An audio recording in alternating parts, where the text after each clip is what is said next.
My first big trip abroad was in 2015. I had just graduated from college the week before and wanted to do something fun. So my girlfriend and I flew to Europe and visited Prague, Paris, and Barcelona. It was a blast, and it left a lasting impression. Since then, I've traveled to 10 more countries. Lately, I've been getting a little more comfortable with international travel and starting to feel the itch to push beyond my comfort zone. Up until this point, most of my trips have been to first world countries, major metropolitan cities, and usually with a group of friends or partner. But I'll be honest, I'm a little nervous to push beyond that boundary. That's why I invited Jon Otero to the podcast to help me break through those fears and build confidence to travel more adventurously. Jon is the definition of an adventurous traveler. He's visited 35 countries and all 50 US states. And he's done some incredible things, such as riding a camel in Egypt, scuba diving to sunken ships, and paratriking in Peru. His fearless approach to travel is seriously so inspiring, and I'm hoping to tap into a little bit of that mindset myself. In this episode, we talk about everything from navigating language barriers and understanding cultural differences to safety tips, solo travel, and ideas for your next adventure. Before we jump in though, I do want to say this. Adventurous travel is defined by you. If you've never left the country before, going anywhere new might feel like a big leap, and that's awesome. Even exploring a new part of the US can feel adventurous if you've never been out of your home state. Don't let social media or someone else's definition shape what a great trip looks like. Go at your own pace, and most importantly, have fun. Let's get into it. I hope you enjoy my conversation with the adventurous traveler and host of the Globetrotters podcast, Jon Otero.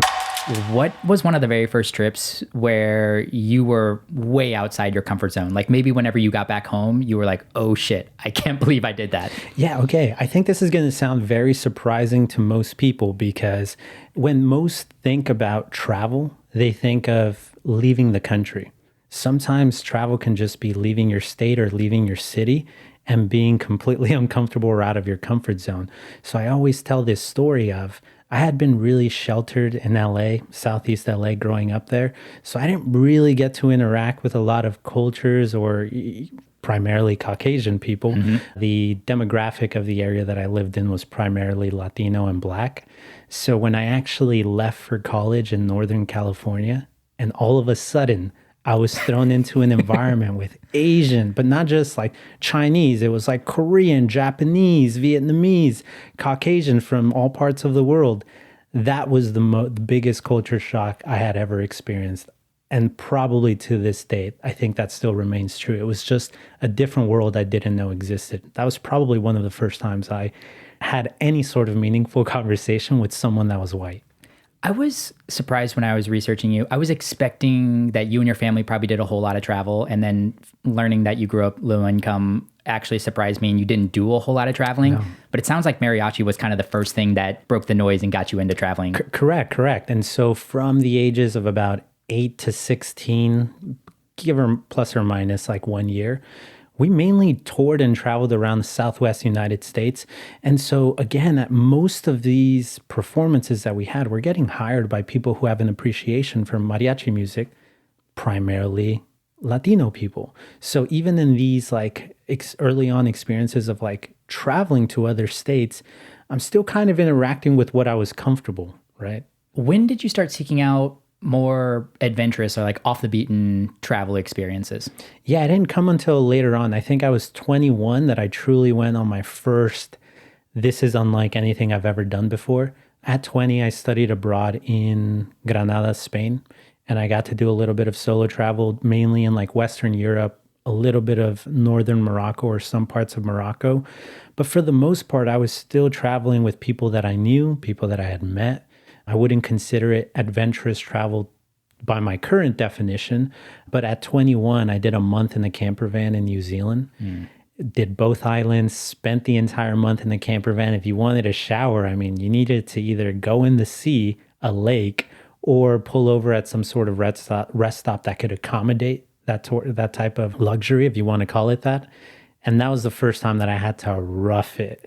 And it was the best experience, one of the best experiences of my life, because at any moment in New Zealand, to anyone that's ever been, you can just open your doors and you're in what I call the Disneyland of nature. Yeah, I know you mentioned it as like one of your top destinations or recommendations for travel, right? It's number one. It's number one. But, and I'm going to preface this by saying, no one is going to New Zealand for the cuisine. If you like the outdoors, this is a place for you that you want to go out and try it, especially coming from LA, what we used to call waterfalls. I think New Zealand would make it like, yeah, that was a drizzle that was happening on a Tuesday, right? Because in New Zealand, anywhere you drive, at any corner, you can just be watching something that I would have called a waterfall growing up. Yeah, actually, one of our most recent podcast guests, Spencer Reese, lives in New Zealand. He tells me amazing stories about it as well. He was from the West Coast and went out to New Zealand, and he's like, I absolutely love this place. And I think one of the interesting and I guess sad parts about when I first went there, I ended up starting off in Christchurch. And I don't know if you know this, but in the early 2010s, they experienced a really bad earthquake that destroyed a lot of the city. And so by the time I got there in 2014, it had only been getting rebuilt for either a year or two. Don't quote me on the exact years, but you could still see that. There were still elements of buildings that had been torn down or were still down, and they were still in the process of rebuilding. And so that was the first time that I had experienced, let's say, what you would call a first world country undergoing some type of destruction or reconstruction. And that was very eye-opening. Yeah, it's sad. It's super sad. You kind of at least teed up that you might define adventure travel or courageous travel a little different. So, what can you put a little definition around that, or what you see as adventure travel in your eyes? Yeah, of course. And I think this is a really fun debate that I have with people all the time, because there is no right answer to this. That's the first thing that I'll say. The way that I define it is any type of travel that gets you outside of your comfort zone. And if you were to talk to some of my co-hosts on the Globetrotters podcast, they would probably not consider resort or those types of luxury stays, like going down to, Cabo San Lucas as adventurous travel. And maybe to someone that's traveled all around the world, yeah, maybe that's true. But if that's the first time you're leaving your city, your state, your country, and you feel a little bit uncomfortable, hell yeah, that's adventure travel. Mm-hmm.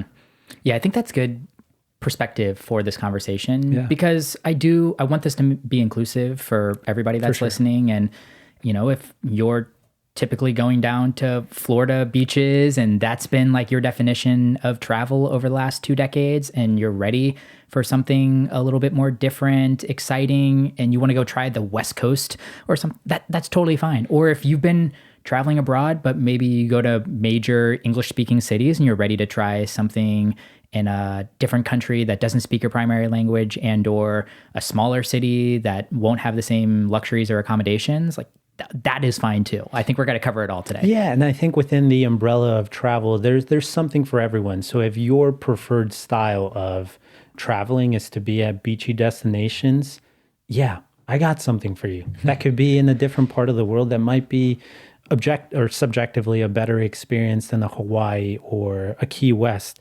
Now, if you're going to use that as your kind of stepping stone to get out of your comfort zone, I think that's a good way to start. So I did some asking around, also read a couple of Reddit threads, and it seemed like a few of the major barriers for people pushing past their comfort zone and taking trips in a place that they feel a little uncomfortable came down to a few categories: language, cultural gaps, the respect and kind of general understanding of customs, and safety. And I kind of want to run through a couple of these and get some of your tips, tricks, and thoughts on a few of these categories. So let's start with language first. Can you share a story about a place where you didn't speak the primary language and how you navigated that? And if you have a funny fail story, that would also be fun. I'll have to think about the fail story, but they happen all the time. But I know right off the bat, the place that I've been where it was the hardest for me to communicate, Russia. So in 2018, I went to the World Cup, and I spent, and like, there's one thing to, if you've ever been to the World Cup in any of these like nations, they have like booths set up kind of as like information tourist desks where that person speaks some level of English. But as soon as you start getting out of the area where, the games are happening, you don't have those people. And now ordering food or getting a taxi or trying to communicate, hey, how do I get to this place, is totally different, because even if you've ever looked up like the Russian language, their characters are totally different than ours. So it's like I can't even like try to BS my way to try to understand what this is saying or where to go. And so my best friend was Google Translate. So I would speak into it and like translate it in Russian, and like I was just praying that, what I was trying to communicate to them was being received on their side. And for the most part, it worked. There were a few little hiccups there where, we ordered some dinner plates that what we thought were going to be the equivalent of like dumplings, of their version of dumplings, ended up being like just potatoes and water or something like that. And so, we ate it, but it was probably the most bland meal I've ever had in my life. And maybe that's as funny as it gets, but I've never been overwhelmed by not being able to communicate. Maybe right now I'm not being very expressive with my hands, but in those situations, it's like, hey, number 2, number 1, restroom, like, those kinds of things. I think you can communicate with your hands or gestures. Yeah. So pointing symbols, Google Translate, that seems like it's probably in your arsenal or equipment to use. Any other like go-to tools or strategies whenever you can't communicate? Yeah, I mean, that's the best one that I would say is prepare yourself before you go to any of these places. If the language is going to be something that you're worried about, always learn the basic phrases of like, hey, restroom, please, thank you. In my case, like another beer. Things like that are really important to me. But I also think that most people that you'll encounter abroad are willing to help out a tourist, especially if it's a place where, they don't see a lot of, let's say, Westerners. You'll see how happy they are to meet you and to try to help you.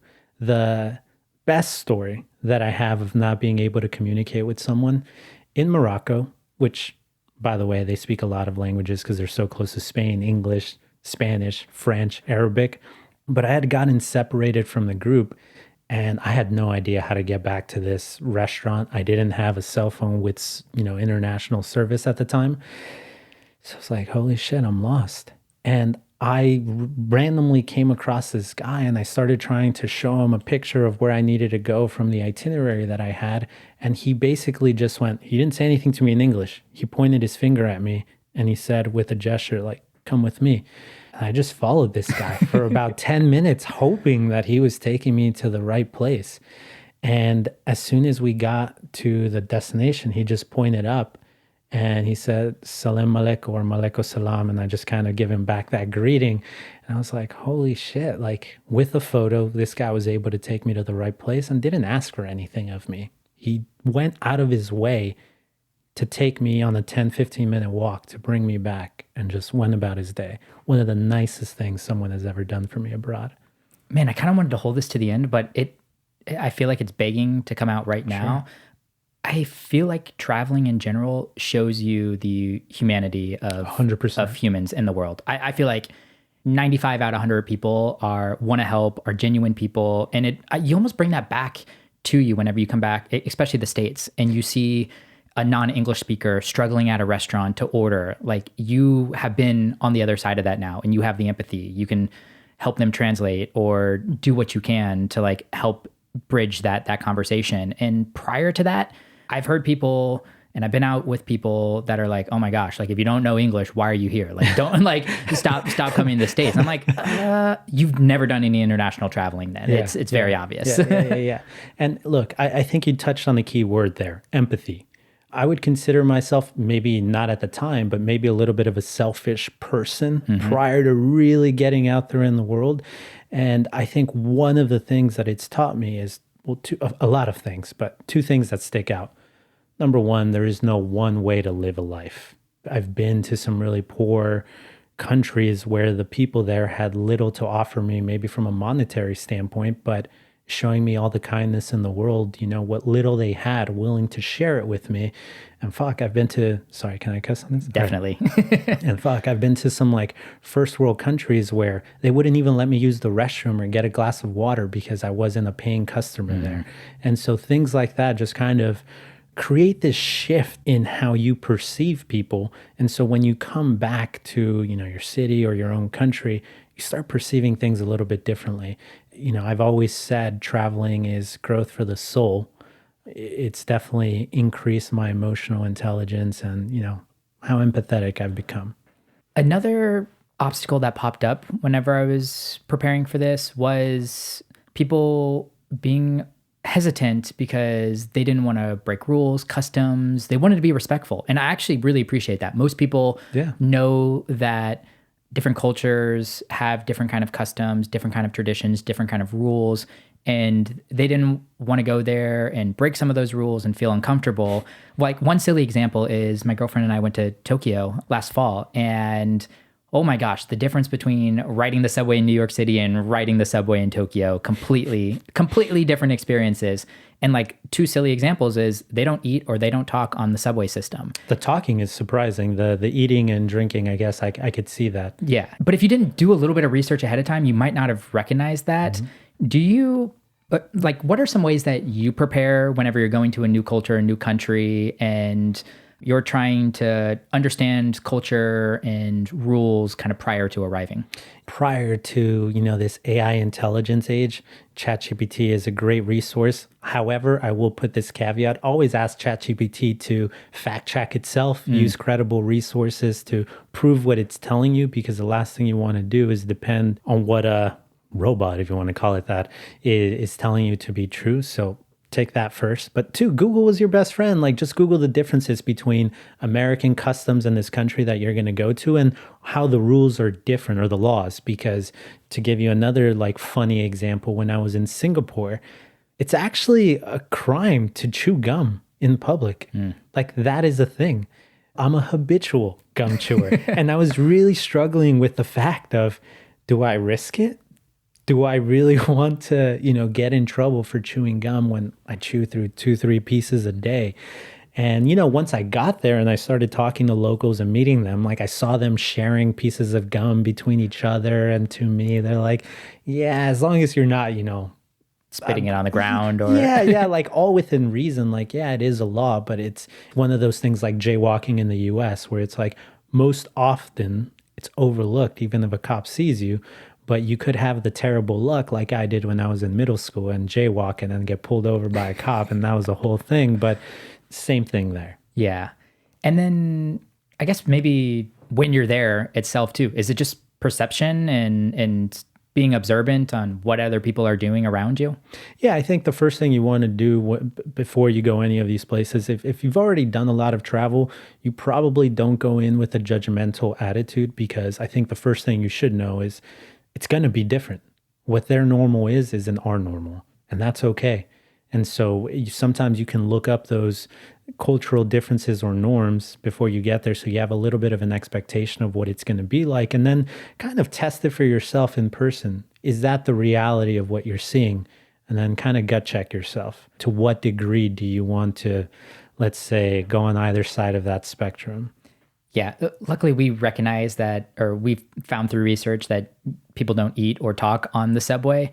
But it probably would have been really obvious too whenever we first stepped on the subway in Tokyo. Like, nobody's talking. Like, I would have been like whispering to Gabby, like, I don't think we're supposed to talk on the subway. And I'm curious, is that out of a respect thing of like other people's privacy? Like, I think so. Yeah, okay. That's the perception that I was getting from there. And then Japanese culture too is very clean, so I understand why there's no food. That was one of the coolest things about Japan, and I really wish the U.S. was like this too. You'd walk around on the streets. There is no trash. Like, no, I think I found like 1 or 2 pieces of trash in the early morning when I went for a run, and that was it. And I was in like a major city center too, where if you went to New York City or downtown LA or even downtown Austin, there'd be trash, empty cups, cigarette butts all over the place. And I love that about Japan. And I think it's one of the unfortunate parts about coming back to the United States. The reality is it's just dirtier here. Yeah. It really is. Graffiti, trash. It's pretty abundant everywhere.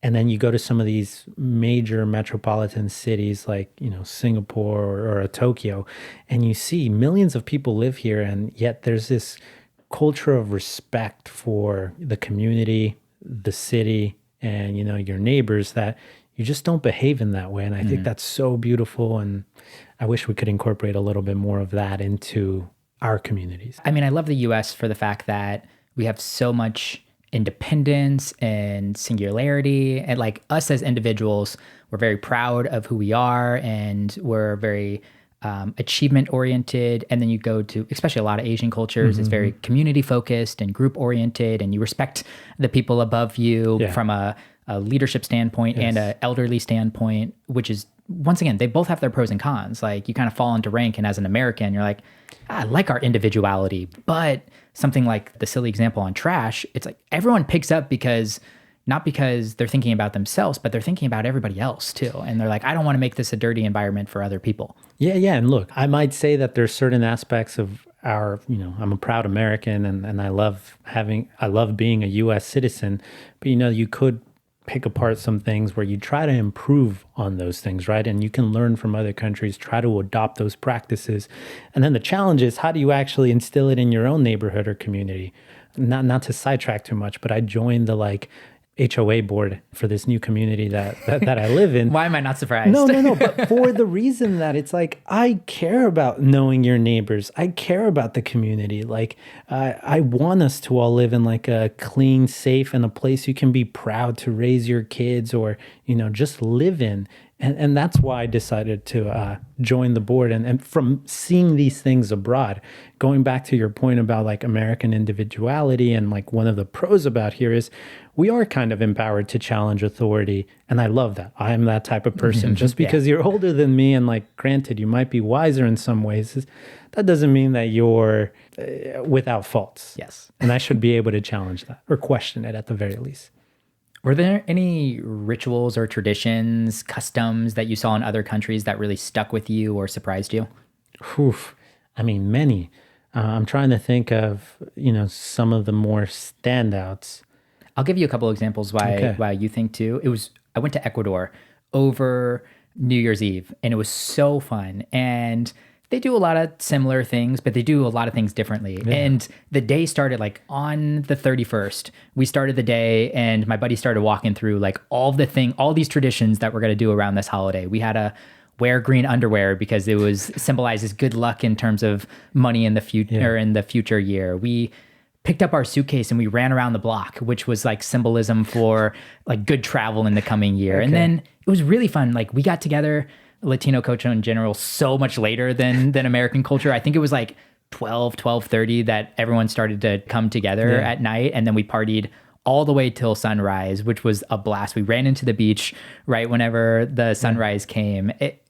But that was like 2 of like 20 things we did that day that were just so fun and exciting. No, and I'll give you one right off, because as you were talking about some of your more memorable moments or like things that stood out to you, I'll say the first one where I was like, shit, this is very different from the United States. Just Spain, the siesta. I love that.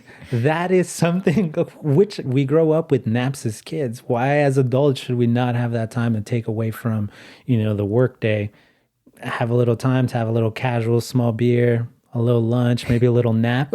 What are the specifics on it? Like 2-3 hours during the middle of the day? I guess it depends on like who you ask this question to and like what response you'll get from like Google and ChatGPT. But essentially for 3 to 4 hours of the day, and like the, let's say, second half of the day, the city really shuts down, or, all the stores are really, everything's closed down. And one of the stories I have about that, because I didn't know about the siesta before I went to Spain and how you get yourself in a little bit of a trouble. Before I went, I wanted to make sure I only tried local cuisine. I didn't want to have any sort of like meals that I could have found back in the US. And on day 2, I essentially had to go to like a KFC or a Burger King because nothing else was open and I was starving. So, I broke that promise to myself pretty early on. Yeah. Gabby and I did a McDonald's run one time whenever we were in Taipei, actually, because we just needed something quick. And we were just kind of interested what the menu looked like compared to the menu here in the US. Yeah. And I was like, oh, this is actually kind of fun. And we ordered something that was like comparable, but I remember it still being very different. Yeah. And then look, no, I think that's a perfect example. I am like, my cheat meal is McDonald's. I'm a huge fan. My wife makes fun of how I say McDonald's. But after going to New Zealand, and they have like a Mac Cafe, and it actually looks like a more like higher end experience of what you experience here in the States, I started making it kind of a point. Maybe I should try McDonald's in every like country that I go to, just to see how different it is. And it really is different. That's a fun side quest. Do you have any other like side quest type things that you do in every country. Like my girlfriend loves to get fridge magnets from every place that she travels to, or a postcard and mail it back to herself. Anything that you're like, every time you know you're going to have the side quest. Yeah, and it's kind of evolved over time. If you would have asked me back in like my college days, early 20s, I was collecting shot glasses. I think that's a very like normal, maybe overrated thing to collect. And then I lost that collection, so I had to pick something else. And now what I'm really into is going down to like these local markets, local street festivals, and buying local street art that I'll then go ahead and like frame on like my travel wall. That's cool. So it's a way to support a local artist. It's a good way to just see, if you go to like a higher end store, you'll find something comparable with like a 10x price difference. And it's just as good. So I think it also, and I try to spend some time actually talking to this person, like what's their story, so that every time that I look at this wall and I look at this thing, I think of, you know, Diego, Maria, whoever. So it's a good like permanent memory jogger too, which is kind of cool. Like I'm not really big into taking pictures, to having pictures taken of me. But then, of course, Gabby is a photographer, and she takes lots of pictures whenever we travel. Photos of you. And I've definitely changed my opinion on it over time too, because like, yeah, it's fun to like post a recap and make sure people know that I was doing cool things, and my family has some memories from me on the trip. But it's also fun like a year later to flip back through some of the pictures and be like, oh, I remember that, because like you forget a lot of the small little things that happen throughout these trips. I used to be really big on journaling because it would do the same thing, and I could be a lot more descriptive on a journal about what I did on my day, because what I noticed, and I fall in and out of it, right? And I really should be better about it. But I've noticed for some of my travel trips that I've gone on, it's the little details that you just forget of, like, hey, that person you met on the corner that, you know, told you this really interesting story to go check something out. And because of them, you went to explore it and you had this incredible day. But you don't remember who is the person that sparked that memory. And like, maybe I'm terrible with names, and I always have been, but I'm great with faces. And I can still picture these people as I'm reading the text, what their faces were, and kind of have this like little movie playing on replay in my head. The thing about photos, I call myself an amateur photographer, that I like to touch on and tell people, take photos, but save the best photos for yourself. What do I mean by that? Don't take it. Just internalize that memory. That's a great one. I love that. Let's get back on track and talk safety now, which I don't know if it's just Americans or a lot of people are always concerned about traveling abroad and the safety that brings with it. When you're considering a country that you're unfamiliar with or has a bad reputation, at least from the context of the US, what's your process for figuring out if it's actually a safe place to visit? Yeah, I think there's a few things here that we got to unpack. The first one is just kind of fighting your own preconceptions that you've been fed by the media or people that have probably never been to those countries. Because I think you hear something like Latin America, like Colombia is a perfect example. Yeah. They went through a really horrible period in the 80s and 90s because of all the drug trafficking, you know, Pablo Escobar, all that stuff. But in the last 10 years, they've gone through this of like tourism, and it's becoming a really trendy place to come and visit. And it's safe. It's no worse than some of the places that I've been to in like LA or New York, where I've experienced real problems, and here, not so much. So fighting that stigma is, I think, the first challenge. Number two, if I know someone that's ever been there that I trust, or let's say not even trust, let's just say I know this person, I will go ahead and reach out and be like, hey, I saw you were in XYZ destination. What was your experience? What'd you think of it? So at least I have a little bit of context from someone who's actually been there on what their experiences were. And whether good or bad, it's one person. If I have multiple people that have been there, I'll reach out to kind of get a spectrum or lay of the land of, you know, what their experiences were, things that they said to watch out for, if there were any. But I think, as you know from my podcast, that's one of the things that we focus on, is fighting back against the stigma that some of these countries have been labeled with as unsafe or dangerous. And the reality is, if you have a little bit of common sense to you, you know, it's no more dangerous or safer than LA or New York.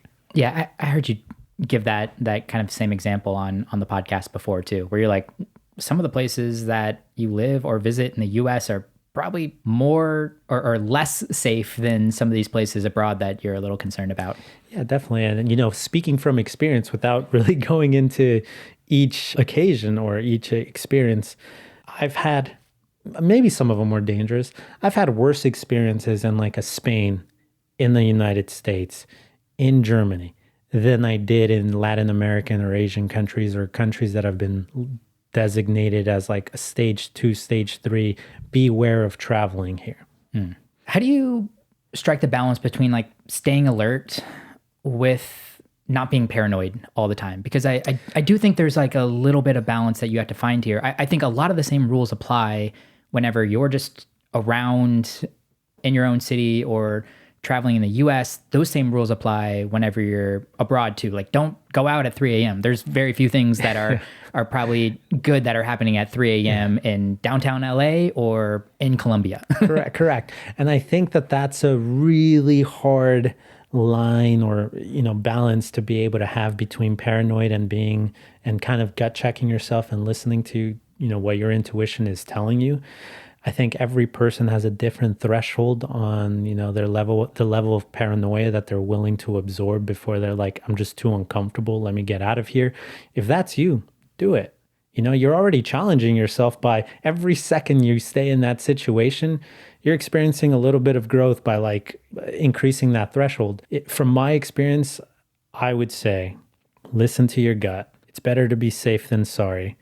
I've definitely pushed my luck more than a few times, and 95% of the time it was okay, and it was just paranoia, but that's okay too. Yeah, following that guy for 10 to 15 minutes to like a random destination that you were hoping was the one that you were looking for. I mean, you could have easily walked into a trap or a situation with that guy knowing this guy is a clueless tourist right now. Yeah, and that's a clear callback. I mean, recall of that experience, because I was, to be honest with you, what I didn't share in that memory was I am about 3-4 steps behind, thinking in my head, coming from like Southeast LA, a lot of, let's say your street smarts are pretty heightened and sharpened. And so the whole time I'm thinking, if this guy tries anything, yeah, I know what I'm going to do and how I'm going to run away from this situation. So it was a pleasant surprise when I got to the end and he took me to where I needed to be. And like, I've also like hitchhiked, and maybe that's not the greatest thing to like, reveal on the travel podcast, but sometimes that's just how people get around, especially in Latin American countries. Nicaragua's a big one. It's like, hey, you're trying to go from like rural camps. People just hop in the back of a truck and they take you as far as they can. That's just very common. People helping people. Any safety tips, tactics? Like, are you somebody that copies their passport and keeps it somewhere back in your room, or anything in kind of that genre of like, this is good to-dos whenever you're traveling? Yeah, and I think, look, I'm going to be a little bit, there is a lot of things you can do. And I think at this stage of my travel career, if you want to call it that, you become a little desensitized to some of these things that you did early on that were probably smart things to do. But today, I think my piece of advice to people would be the basic things. Let people know where you're going to be. If you have an itinerary, share that with someone. If you're in constant communication with a partner or a parent, like even if it's every 2-3 days, they know where you're supposed to be, how long you'll be out of communication that way.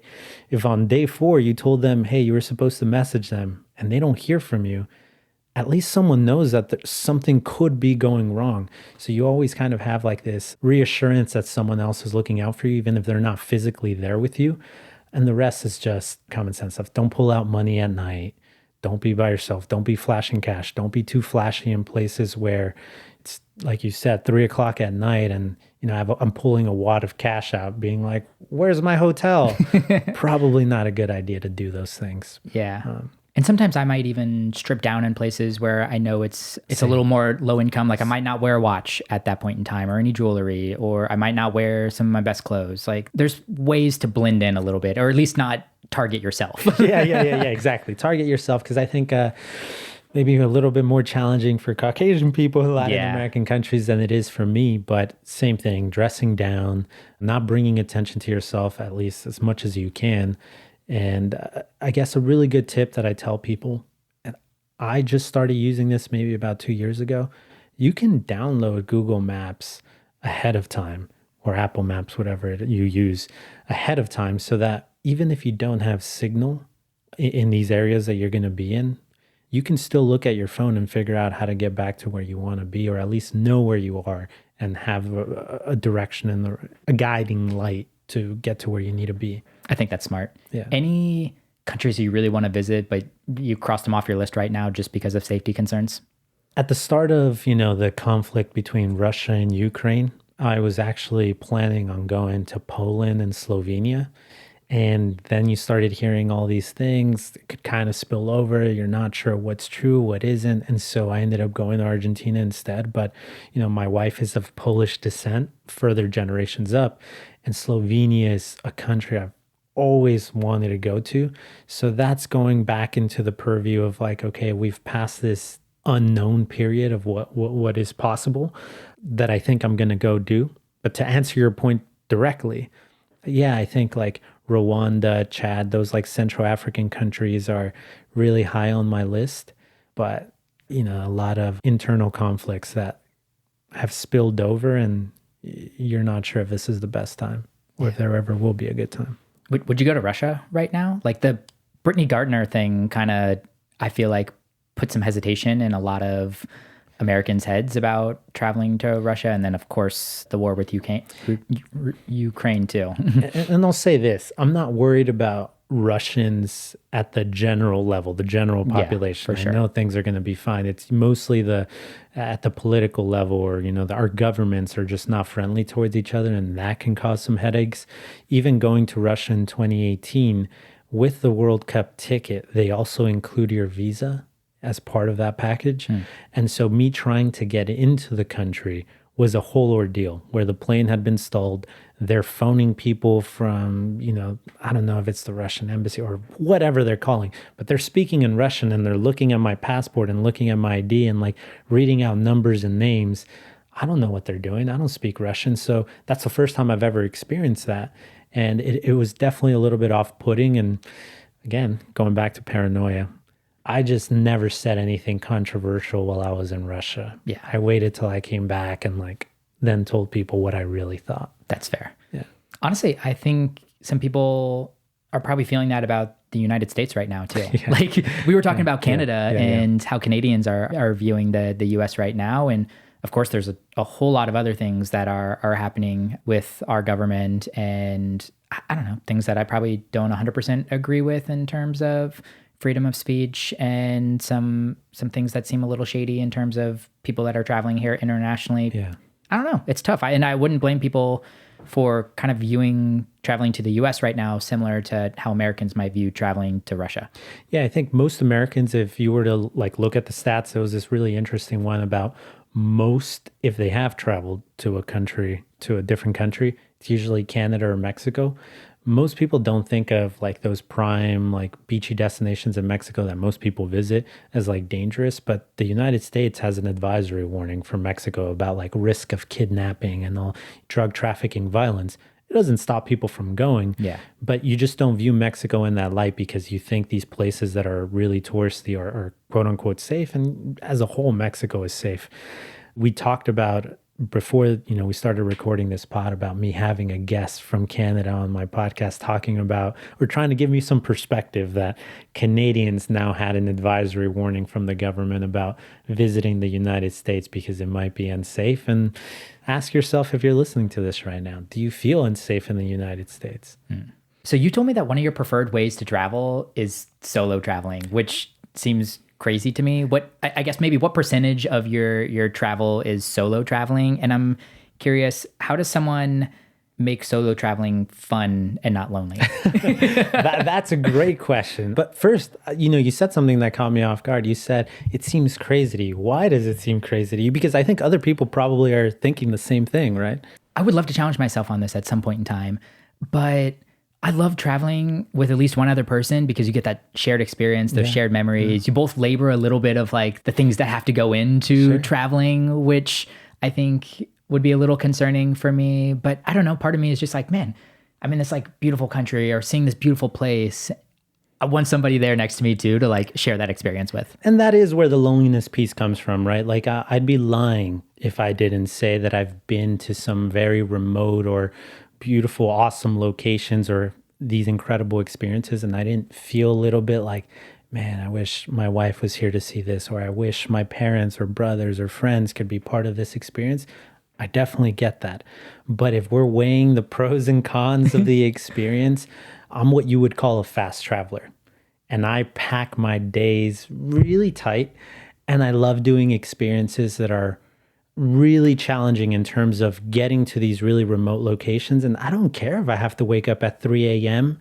and then I won't get back till 12 a.m. and then do it the next day for a different location. Like, I'm very comfortable doing that. I don't think I've met a lot of people in my life that have that, if you want to call it mental fortitude or stamina, to want to experience a vacation in that way. So that's the first one. I don't have to. You and Gabby would probably travel really well together. She's pretty fast paced. Yeah. And so I think that's the first part of it, where it's just like, I don't have to consider your feelings or your feelings into my decisions. The other part is, and this is going to sound maybe a little bit mean, but to my wife or to my friend group, but I love not knowing a single person when I travel to a destination, and then forcing myself to be, because I like to interact with people, just figure out who I want to meet. Yeah. Like, hey, just go talk to this stranger just because. Who are they? What's their life story? You know, I think it's easy to kind of get bubbled in when you're traveling with someone else or a group, where it's like, this is kind of our trip, where the way that I perceive it is, this is everyone's trip, and whoever I experience this with is now part of it. And I've met some really amazing characters because of it, people that I would call my friends that are in various corners of the world that, frankly, if you were to put them next to me today, you're like, you two are friends? Like, how the hell do you guys know each other? Like, we have nothing in common or outside of our love of travel. I think that's the really attractive thing for solo traveling for me too, is I know I'd get lonely. I probably could only go one day without like just being in my own headspace and doing my own thing before I sit down at a restaurant and the person next to me is about to get an earful because I want to start meeting some other people. Even just like having a day friend. Yeah. I feel like with solo traveling, there's probably people that come in and out for like one excursion or for one day or for a few day period. And maybe you never talk again. And I find that kind of cool and fun. And look, I'll say there's a different ways of experiencing solo travel, because I think depending on who you speak to, solo travel means like you really are like this one nomad, just going out there and doing everything by yourself, having, interactions with locals, obviously, but that's kind of it. There's also solo group adventure travel, where it's like, okay, for some of the experiences, some of my best experiences, you have to go with a guide, because they won't allow you to do it any other way. Other people are paying for that same experience. And so now you're meeting with a bunch of people that want to go hike this volcano or want to do this 5-6 day trek in like the Andes. And what gets us all, or kind of the like-mindedness of the situation, is we all want to experience something intense. Where are we coming from? Why do we want to do this? Because it's a lot of pain. That's the reality of it. It just keeps things fascinating. Yeah. It's also cool that you get to like make your own agenda and change your agenda if you want to change your agenda. Like if you're traveling with someone else and all of a sudden they're tired and you got to like rearrange, like, oh man, that's a bummer. Like I'm not tired right now. Yeah. And here, let me ask you this. What do you prioritize when, you travel? Is it the food? Is it like the museum cultural experience? Is it the outdoors? I typically like activities, excursions. That's probably my jam. That's where I'm going to get the most satisfaction from. I mean, I think food is always fun and you got to eat anyway. So you might as well like try local cuisines, but I don't feel like I overemphasize that in terms of some of the people I know travel for food and they're like, they have all of their restaurants planned. I'm more like, oh, we got to eat today. And like, what's around here? What looked good? What are a few of the dishes or things that people recommended that I need to try? Cool. We'll do that. Like we wanted to do conveyor belt sushi whenever we went to Tokyo. Like that was an obvious, but like, some of the best things we did were some of the excursions. Like we went to Disney Sea in Tokyo, and that was like actually kind of fun and cool. Very American for us to do, but like that whole day and the activity around it was really fun and exciting for me. Yeah, and the reason that I bring up that question is because I, unlike most people that I have ever met, I could be any one of those things where I'm very focused on being a foodie today or going on like some type of hiking adventure that's going to pretty much like push me to like my physical limits, and then I want to like spy it up, or it's just like I'm a very random person. Whatever I'm feeling that day, is if I'm solo traveling, I can just do. And that's what I love, where it's like, in other situations where I've traveled with people, it really is hard to get a group consensus on like, what are we going to do today? And here I can just do it.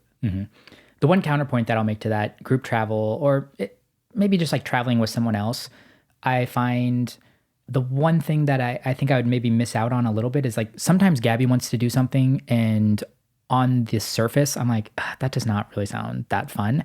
But it's both of our trips, and I'm going to have to work in a little bit of her agenda into what I want to do too. Yeah. But then I do it and I'm like, wow, I would have never picked to do that on my own, but I did it because of you. It was a surprise and I really enjoyed it. That's a great point. And you asked me earlier if I have any sort of rituals, and there is two that I have that I guess I didn't consider them rituals. It's just how I've done things for a very long time. Number one, I play destination roulette. So I just choose a random destination, have it like auto-populate by a number. And it's like, okay, number 6 was assigned Malaga. So now I'm going to Malaga. I don't know anything about it, but now I'm going to go experience this city and get there. And I've gotten some really cool experiences out of doing things like that. And the second one is I will create this list of things that are out of my comfort zone or wheelhouse, or things that I normally like to do that are off the beaten path. And same thing, roulette. Let's go ahead. Let's see what we're going to do. And I've gone truffle hunting. I've gone like chase, like there was a zorbing. Have you ever heard of that? With the big ball, like you get in the ball and you like, you're rolling down a hill. It's like, that was something that I did in New Zealand, not because I ever wanted to. It was just one of the things that randomly came up. And so I experienced it and I loved it. And so. Wait. Walk me back here. Mechanically, how do you do this? Like you pick, like you see a bunch of activities that are like on the peripheral of like what you would want to do. You put them into this bucket, you have a randomizer, and you're like, well, it landed on that. I got to insert that into the agenda. Yeah, pretty much. and I do that every time that I solo travel, because I think what you said is very important, that when you do travel with a group or even another person, it is not forcing you, but okay, maybe forcing. I'll use forcing. Yeah. It forces you to do something that you would have probably not chosen. And you don't know if you like those things or don't like those things until you try them. We've done a whole lot of things in this conversation already. I think we've destigmatized a lot of the concerns around travel and hopefully given some tips and tricks to overcome a few things as well.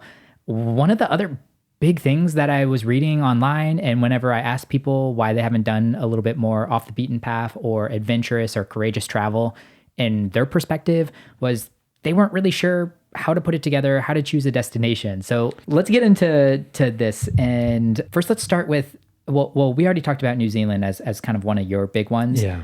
But let's talk a domestic location that seems to be very high on your list, which is San Juan Islands off the coast of Washington. How'd you know that? You really researched it. Yeah. Okay. I ran into this in a conversation that you were having.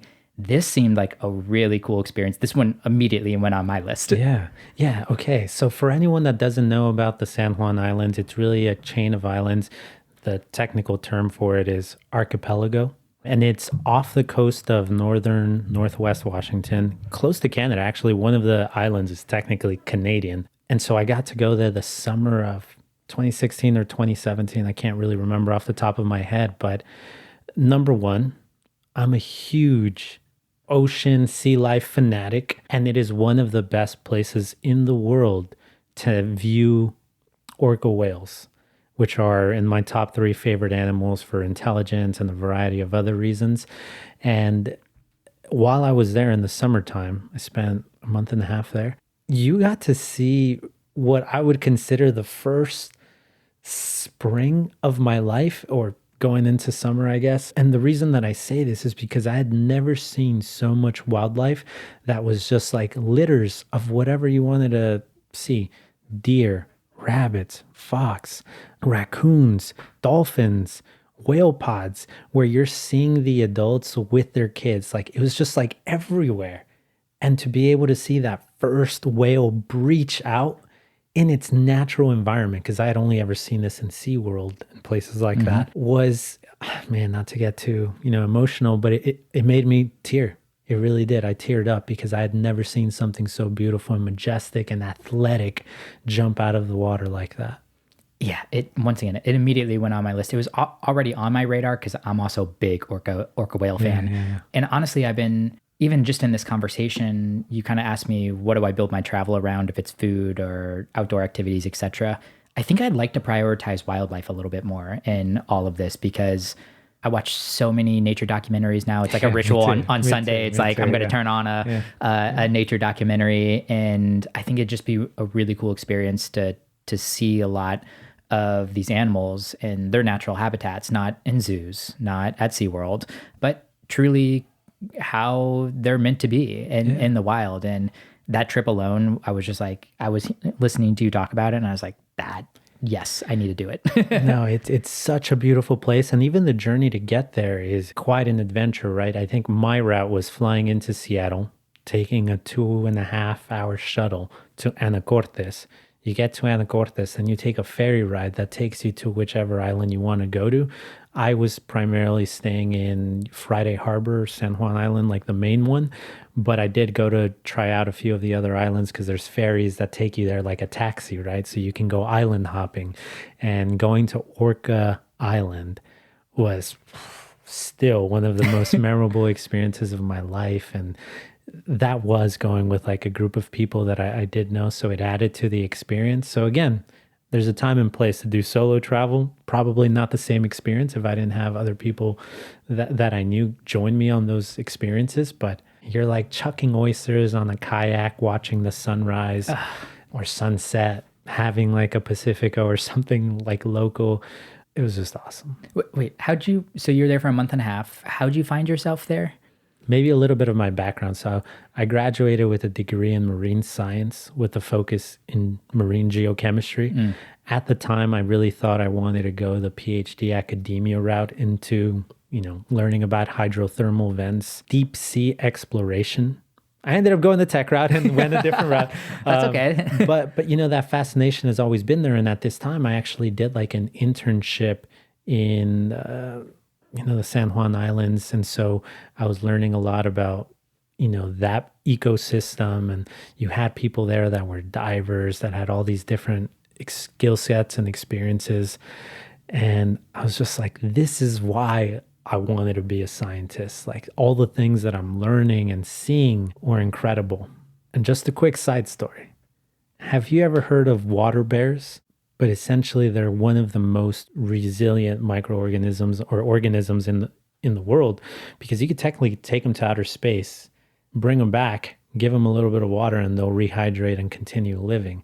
And so what I got to see when I had one, under a microscope, which is very rare, the person that was mentoring me there, I think there's like 32 phyla that describe every organism, give or take some phyla, I'm a little rusty, that describe every animal that has existed or that has gone extinct or currently exists. And the person mentoring me had discovered 2 of those phyla. So he was a pretty big deal. And so he was watching over me as I had seen this tardigrade, and what it was doing was coming back and like shedding it was molting. So shedding off its old skin. And I'm seeing it happen in real time, which is kind of a rare phenomenon. And you just hear my mentor talking behind me, just like, that's a tardigrade molting. Oh my God, that's amazing. And so I'm not realizing at the time how, special this moment is, but I'm hearing the excitement in his voice and I'm capturing it on video. And that was one of the coolest experiences of my life. And just, you put everything into context, what I was learning, the environment I was in, the people. It was a very special summer that ended with me tearing my PCL, but that's a different story. No. Yeah. Oh no, that sucks, man. Still a great story. That's cool. Well, I want to rattle off a few other places because I think there's multiple ways to get to a destination choice. Yeah, and for sure. I like yours, like Russian roulette. Like I think you should probably just consider some randomization in some of this and forcing yourself into a new environment, especially if you're like a pretty seasoned traveler with all of like the major hubs and you kind of want to step into the the next layer of that. I think that's a great idea. And I think recommendations is also another great way to decide your next destination. I think you got to take that for a grain of salt because, I mean, we should probably touch on this a little bit too. The over tourism that's happened because of the travel influencers that have come in and really blown up an area. But for sake of a exercise here, let's imagine that you're coordinating the NBA draft and you're in charge of it, but you're not drafting players, you're drafting countries. And these countries aren't playing basketball, but these are really for great destinations to travel to. I'd love for you to name one or two top picks. They can even be very typical, like that's totally fine. Let's assume New Zealand is probably a top pick for you. And then I would love for you to also name maybe 2 to 3 sleeper picks, things that you're going to keep your eye on that if not taken by round 3 or 4, you're probably drafting. Oh, shit. Okay. This is a fun exercise. So I'll actually take out New Zealand from that list because usually when I answer these questions, I think in terms of what would the general population, what does the country offer in terms of like, does it offer great cuisine, hiking opportunities, great metropolitan life, like nightlife, beaches? So I try to incorporate all those things into my answer. So it has a little bit of something for everyone. New Zealand, like I said, it's a pretty basic like UK cuisine. I mean, if you're into fish and chips, by all means, have at it, right? But it's not exciting cuisine. Morocco, for popular destinations, Morocco is probably top of the list just because if you do want to experience something otherworldly, you can go into the deserts and just see the vast sand dunes. And if you were to capture that moment at sunrise or sunset, I'm pretty sure it's something that's going to be ingrained the rest of your life. Their cuisine is incredible. People could not be nicer. And you can definitely, have you ever heard of Chefchaouen? Mm-mm. It's called the Blue City. Okay. So it's a little bit of a trek or, drive to get there. But essentially it's this blue city on top of like hillside, if you want to call it that. This is where that story happened, where I got separated. But essentially, most of the buildings are painted with this like similar blue hue. So everywhere you go, you're just seeing this like, they're just all blue buildings and they're so beautiful. They look like they've been like frozen in time. You've never seen pictures of them? I'm surprised I haven't. Wow, no. okay. I got to put this on my short list to look at now. Definitely something worth checking out. And it's just because you don't see places like this anymore that are just, the buildings or infrastructure is different, but the color is all the same. So as you're walking through, these steps, it's just, you're in a different place. And I think that's one of the things about traveling that I really enjoy when you visit somewhere where it can it can ground you, where you're like, wow, I'm doing something amazing right now. Mm-hmm. I'm experiencing something really different. Morocco, top of list. Peru, hands down. Hiking, food. If you go to Lima, like Miraflores region, that's probably one of the most beautiful places that I've seen, that neighborhood, in terms of like, having the city on like a cliff and then you look down and it's just like massive, like just cliff tops where you can see the ocean. A lot of famous paragliders and paratrekkers are there. I don't know if you want to get into it now. I think so. Yeah. Actually, let's hold that because I got another question, a follow-up question for this. Yeah. And so Peru's definitely number 2. It's got a lot to do. Obviously, one of the best or most iconic locations in the world with Machu Picchu. I will say, if you're in somewhat of shape, do the Inca Trail. I think that entire experience was way better, and you see more ruins that are impressive than Machu Picchu. That's my opinion.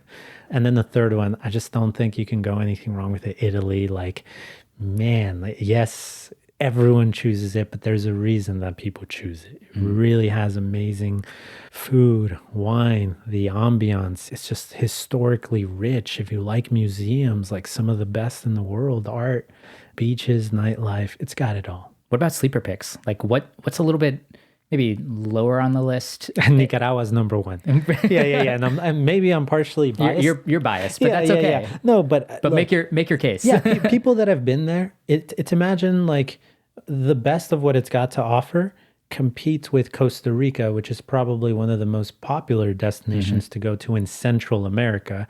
And for a fraction of the cost, Nicaragua has rainforests. Has Caribbean islands if you really want a very remote experience with beautiful like sea life and like way or oceans. One of the best surfing spots, San Juan del Sur in the Pacific, South Pacific. And people are generally friendly, despite the misnomer about it being a little bit dangerous because of the political climate. What else you got? Have you been to Asia much? I have. Okay. I have. Anything on your Asia list that you're like, people should consider? That underrated, that's the tough part because I think Asia is also becoming like, because of all the travel influences, you're starting to see a lot more of it coming to light, like Cambodia, Laos, Vietnam. I wouldn't consider them sleeper picks because I think a lot of people go to Thailand and the Philippines and have an awesome time. I'm thinking more in terms of how people perceive these locations and why they probably wouldn't go. Colombia's a third, but for number two, I think I'll go with Croatia. Number two. I know Gabby would agree with that too. She's brought that up to me so many times. Yeah, and look, I know that it's getting a lot of hype after Game of Thrones because of Dubrovnik, but Croatia is so much more than that. I think it's a good gateway into like Central Europe, Eastern Europe, it's that in between if you want to do Montenegro, Slovenia. Again, these like just amazing countries with a lot to offer. In some ways, probably more than Western European countries for a fraction of the price. Yeah. As we're wrapping up this conversation, how would you approach creating an itinerary that doesn't feel cookie cutter? Like you've done some amazing things, like just flipping through your Instagram account. Like we were just talking about the paratriking in Peru. Yeah. I know you've done a ton of whitewater rafting. You've done scuba diving. Tell me how, outside of your also Russian roulette for some kind of activity, how you put together an itinerary that is exciting for you. Yeah, I think the first thing that it comes down to is like personal preferences. So I really don't like being, I don't know if this is something that's gotten worse with age, but I don't like being in crowded environments.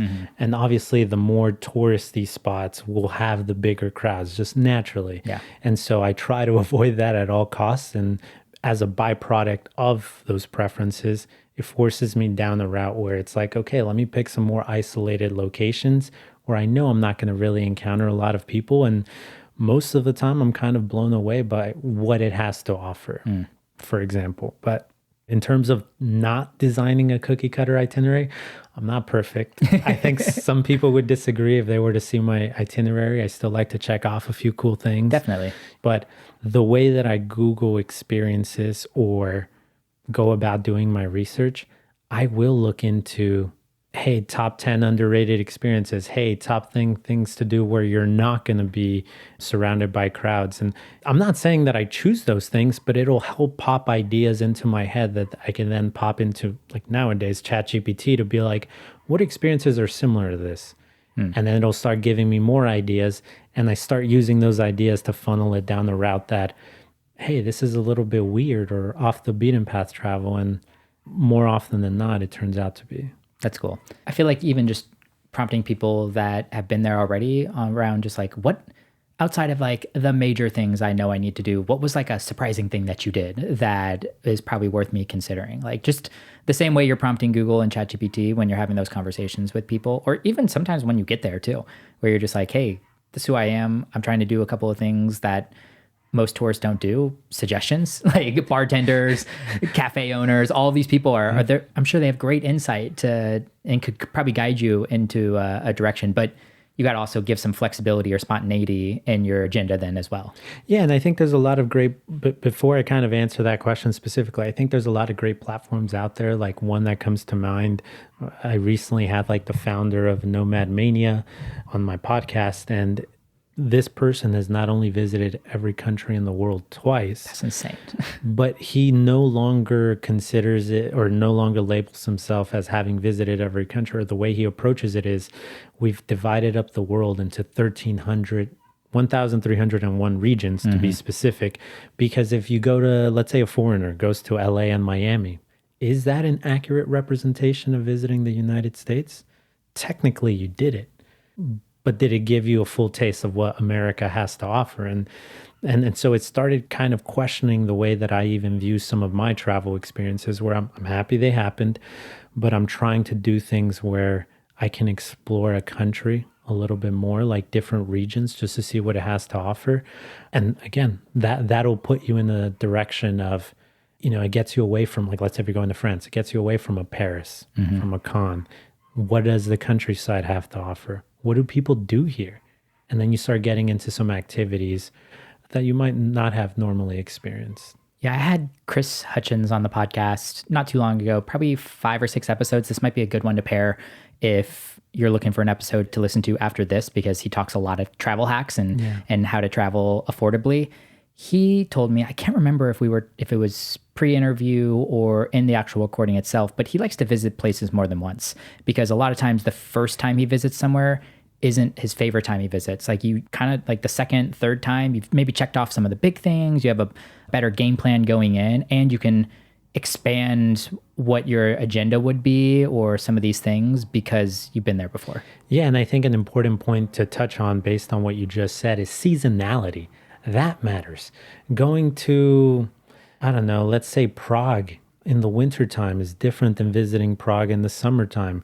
Going to New Zealand in the summertime, and they have opposite seasons as us in North America. So I went down there during their winter and I loved it, or the start of their winter, and I loved it. But would the summer have been better? Yeah. Would it have been worse? I don't know. And so this is why visiting a place more than once is so important. And my recommendation would be different seasons. Shoulder seasons are a good in between, because you still get some good climate before turns in either direction. But yeah, I'm glad you brought that up. We know this. Like, even think about something local like Colorado. What you do in Colorado in the summer is way different than what you do in Colorado during the winter. Even here in Austin, like, you're probably got to be in the water most of your trip here if you're coming to Austin during the heat of the summer. But if you're coming in late fall, you might be going to a UT football game or checking out ACL or doing some more patio fooderies or bars. Like, it's a totally different experience. Yeah, and the same thing with, like, cuisine as well. I think you go to a restaurant and you try paella, and you don't like it. Maybe try it somewhere else. And maybe it was just the way they prepared it. Because even with paellas in Spain, right, it's like, depending on what region you go to, they make it differently. They're known for making it differently. So maybe paella in Madrid wasn't exactly your favorite, but you go to Valencia and you're like, shit, that's some pretty good paella, Well, John, man, this has been a blast. Like I said, I'm so glad that we collaborated on this conversation. I'll actually have a podcast coming out on your show as well.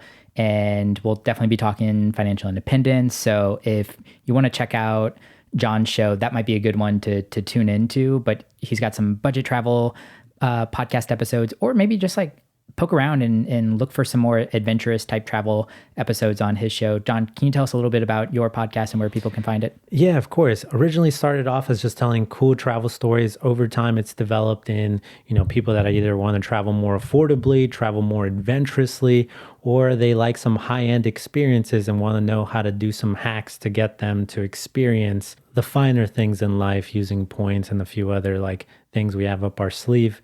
But yeah, I think for the most part, you'll get a wide range of women and men all over the world that will probably bring a few places that you never considered into the spotlight.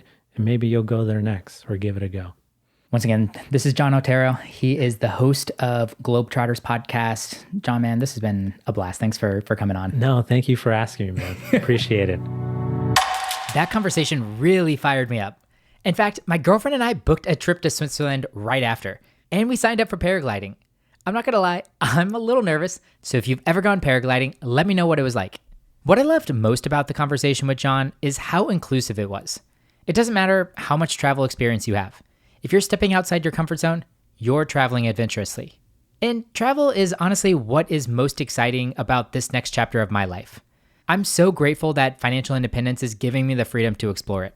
I think solo traveling might be interesting to try, and it would definitely push me outside my comfort zone. Outside of that, I did make like a laundry list of like 25 countries that I want to go to and some cool things that I really want to do. Once again, paragliding was something that was inspired by Jon and his paratriking adventure that he told me about. Thanks for tuning in. I'd love to hear about your upcoming travel plans or any tips or thoughts that you want to add to this conversation. As always, you can reach out to me at justin@fiveminded.com. Speaking of which, I had someone write in after listening to episode 141 with Jillian Johnsred, where we talked about mini retirements. Shekhar shared that although he's still 2 to 3 years away from hitting his FIRE number, He was feeling burnt out and is thinking about taking a break from work. Shakar, you know I'm all for it. I took a 7-month break in my 20s and now I'm moving into part-time work, all of this before reaching full financial independence. You don't have to do it all at once, and if you're feeling burnt out in your career, consider making a change and taking some time off. Remember that the freedom that we're working towards with financial independence isn't just for later. You can start utilizing that all along the way. Okay, get out of here, go chase some adventure, and I'll catch you guys in the next episode.